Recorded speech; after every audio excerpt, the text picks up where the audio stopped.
Hey, get in my way and try to block me, I'ma show aggression. Slide on your block like Danny Glover with a lethal weapon. I fucked your thought, she gave me top, I guess that's my confession. Got no regrets, I made mistakes, but I learned from my lessons. And I'm back again with a top 10. I've been enjoying my PS4, I've been playing a lot of the Horizon Zero Dawn expansion, got that Monster Hunter World, been jamming out with Bloodborne with a bro. But a lot of you guys, of course, might be looking at a PS4 because of its freaking free library. A lot of games on the PS4 are free. And I did this list last year, it did okay. Let's hopefully we can get like, I don't know, 100 likes, 1 million subscribers on this video, all the YouTube stuff. Click the bell for it, tell when I go live streaming, because I do often stream from my PS4 because there is a lot of cool games to play and jam and play with you guys specifically from the Discord. So if you guys are looking to get a console that has a lot of games immediately on it, you're immediately going to be able to jump in and jam to some cool stuff, that is the PS4. They've specifically tried to get a lot of free-to-play games, and a lot of them are pretty good. Now, it's not all of them, but a lot. And here's a list of probably the ones that you're going to want to play. So if you want to know my picks, let's do it. Top 10 free-to-play games on PS4. Alright guys, at number 10, I'm going to put the game Crossout. Now this is going to be a vehicular combat game that maybe at first glance looks like something like Twisted Metal, Vigilante 8, I don't know if you guys got nostalgia goggles like I do for those titles, but it also mixes it with this sort of Robo-Craftian sort of theme of being able to build up your vehicles. Now, I played it back in the alpha, and then it was more Twisted Metal, less Robocraft, and now it's way more Robocraft or Besieged or, you know, one of those games where you really like make up like a big vehicle or it gets really ridiculous. It's more like that now, so I think Crossout is still more down to earth than Robocraft, like literally, but at the same time, it's becoming more and more uproarious and ridiculous. So yeah, you can play Crossout on PS4 as well as PC. It is going to be a free-to-play title on both. That's not always the case though. Robocraft, its competitor, isn't free-to-play on console, so that's weird. They did this weird thing where they launched as a buy-to-play game. So yeah, one of the more silly games on this list, but I think that's exactly what you're looking for. Something quick, clean, and something to get dirty with some friends and family for free. Alright dudes, number 9 is going to be Trove. Now Trove I used to put so highly on MMO lists or just free-to-play games list, period. But it's going to be a little bit lower because things have changed. But I think the core identity of the game is still intact. Now, a lot of people were asking like for like a superhero-y, you know, kind of cartoony and somewhat like safe for children type of MMO. You know, it's really blastuous in your face. It's really, you know, ridiculous. That's going to be Trove. You want to play this game. You can have lots of different weird classes. I mean, you're like throwing candy. You got like a, you know, like a dragon warlock person, dude. You have like a headless spearman. A lot of very strange gameplay styles that are very simplistic, but at the same time, mechanically, like you're jumping around, you're flippity-flopping, you're not just double or triple jumping, but like quadruple, like times 12 jumping, Kaioken, insanity. And there's a lot of interesting platforming in the game, you know, aim-based content, and it can actually get difficult later on. There is quite a bit of grind in this game, though. Again, something that puts it a little bit lower on the list, but if you want something that can always come back to, always have fun with anybody, anywhere, I think Trove might be your game. Next up on the list, we got Dungeon Defenders 2. One thing that I really loved about the original was the class dynamics. And in Dungeon Defenders 2, you could say, I think it goes a little bit above and beyond. Now, it's like identical classes. They're just kind of expanded just a little bit here because you now have like a MOBA-ishy kind of spell list at the bottom there.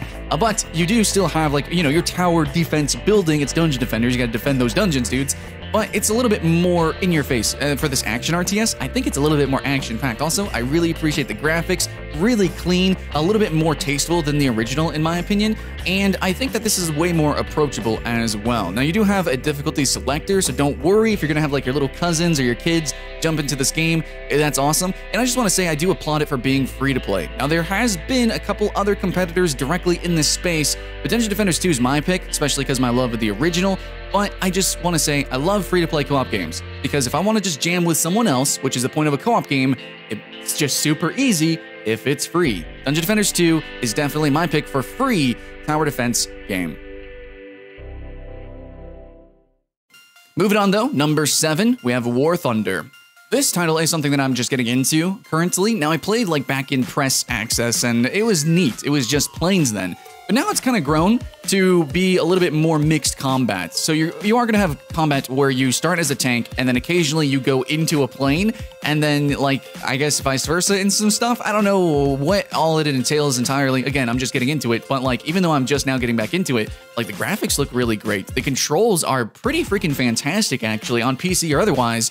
And I'm really appreciating it. I know there's some other vehicular combat games out there, like Crossout, that are really weird and different, but if you want something that is more sincere in some ways, and it's still an arcade game, but it's more simulated, it's more kind of serious, and if you're looking for that, there are still some games even in that direct competition, but I'm gonna have to say Warthunder is the game, especially because it's more encompassing, where in other titles, you might have to do World of Tanks, and then play World of Warplanes, and then play World of Warships, but this is just, hey, Warthunder. It's all in one package. Let's jam.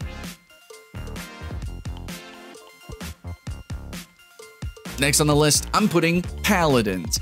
Now, if you watch me, you know I have a love-hate relationship with this game, but I think it's going to be more love from now on. However, it's lower on this list, despite probably being one of the better, more popular free-to-play games. Again, even though I have a lot of complaints about it, it's because it's a shooter, and shooters, you know, and consoles, it's a little bit awkward depending on the game type. But Paladins does make it pretty comfortable, I have to say, to actually jump into the game. But it's very much an emulation of Overwatch, which is a competitive, you know, almost pseudo arena shooter. Like, things move so fast, and Paladins can as well. Paladins is really vertical. A lot of characters are blinking all over the place, and playing with a controller is just a little bit awkward. But I think Paladins kind of works, so that's why it's a little bit higher on the list, but at the same time a little bit lower. It's in this weird, vague area, and I think some other shooters are designed a little bit better with console more in mind, and that's why they are more further up on the list, and Paladins is down here. But absolutely, Paladins at its core is a silly, comical game, and if you just want to jam to the colors being thrown into your face and your eyeballs, then fine, Paladins is your game. Alright, next up though, we got Smite, halfway on the list here. Smite works a little bit better with the controllers because it's not vertical, like literally. I mean, you might see some characters jump or fly in the air, but it's really not vertical. It is a third-person view action combat MOBA, and there were some other titles that were trying to claim that. We had Gigantic, which was also on Xbox. We had Paragon, which was on consoles, PS4, and they didn't work out. But Smite has really stood its ground. Smite has shown who the king of the castle is, and in the end, man, it's really just as simple as that. It's just Smite was the best, is the best, I think, in terms of speed, in terms of complexity, actually. And you might say that it draws a lot from other, like, MOBAs and stuff, but the way it's actually translated into its third-person camera is far more unique than those other titles, though Gigantic, ooh, I do miss you, baby. But Smite has just had such a consistent player base, has had consistent updates, has really had that consistent esports scene as well. And even though it's such a silly game,